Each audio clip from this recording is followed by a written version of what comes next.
ജോഗിക്ക് മുന്നിൽ എൻ്റെ ഫസ്റ്റത്തെ പടം എന്ന് പറയുന്നത് മഡ്ഡിയാണ്. ഈ ഡയറക്ടറിൻ്റെ കൂടെയാണ് ഞാൻ മഡ്ഡി ചെയ്തത്. 4 വർഷം എടുത്തു ആ ഡയറക്ടറിൻ്റെ കൂടെ മഡ്ഡി ചെയ്ത് റിലീസ് ചെയ്യാൻ. മഡ്ഡിക്ക് മുന്നേ എൻ്റെ എക്സ്പീരിയൻസ് എന്ന് പറയുന്നത് സിനിമയിൽ ഭയങ്കര എക്സ്പീരിയൻസാണ് ഉണ്ടായിരുന്നത്. എന്താണെന്ന് ചോദിച്ചു കഴിഞ്ഞാൽ നമ്മൾ ഈ പുഴയും കിടന്നിലും ദിലീപും മഞ്ജു വാര്യരും കൂടെ ഒരു സോങ് അഭിനയിച്ചത് കണ്ടതാണ് എൻ്റെ ഫസ്റ്റത്തെ എക്സ്പീരിയൻസ്.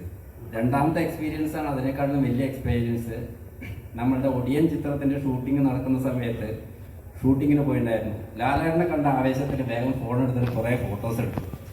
വേഗം ആഞ്ഞടിച്ചേട്ടൻ ഓടി വന്നു. ആരടാ അവിടെ ഫോട്ടോ എടുക്കുന്നത്, വേഗം എല്ലാം ഡിലീറ്റ് ചെയ്യുമെന്ന് പറഞ്ഞു. ആരൊക്കെയോ ഓടി വന്ന് എൻ്റെ നിന്ന് ഫോൺ പിടിച്ച് കംപ്ലീറ്റ് ഡിലീറ്റ് ചെയ്യിപ്പിച്ചു. ഇതാണ് എൻ്റെ സിനിമയിലുള്ള എക്സ്പീരിയൻസ് എന്ന് പറയുന്നത്. അതിനുശേഷം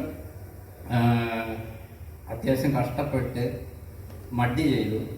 എന്താണെന്ന് ചോദിച്ചു കഴിഞ്ഞാൽ ഇതുവരെ ആരും ചെയ്തിട്ടില്ലാത്ത 2 പടമാണ് ഞാൻ ഈ ഡയറക്ടറുടെ കൂടെ ചെയ്തിരിക്കുന്നത്. Never seen content, once again from the makers of Muddy എന്ന ടൈറ്റിൽ കിട്ടാൻ വേണ്ടിയിട്ട് തന്നെയാണ് 3 വർഷം കഷ്ടപ്പെട്ട് പാലക്കാട് നിന്ന് മധുരയിൽ പോയി അവിടെ താമസിച്ച് അവിടുത്തെ ഓരോ മനുഷ്യന്മാരുടെ എങ്ങനെയാണ് അവരുടെ ബിഹേവിയർ, കൾച്ചർ, എന്തൊക്കെയാണ് അവർ ചെയ്യുന്നത്, കെടാസൻ്റെ വിടുന്നതിനെക്കാട്ടിലും മുന്നേ ഒരു കെടേനെ എങ്ങനെയാണ് വളർത്തിയെടുക്കുന്നത്, അതിനെ എങ്ങനെയൊക്കെയാണ് ട്രീറ്റ് ചെയ്യുന്നത്, അതിനെ കെട ട്രീറ്റ് ചെയ്യുന്നത് വെച്ച് കഴിഞ്ഞാൽ നമ്മളുടെ ഡ്രസ്സും നമ്മളുടെ സൗണ്ടുമാണ് കെട മനസ്സിലാക്കിയെടുക്കുന്നത്.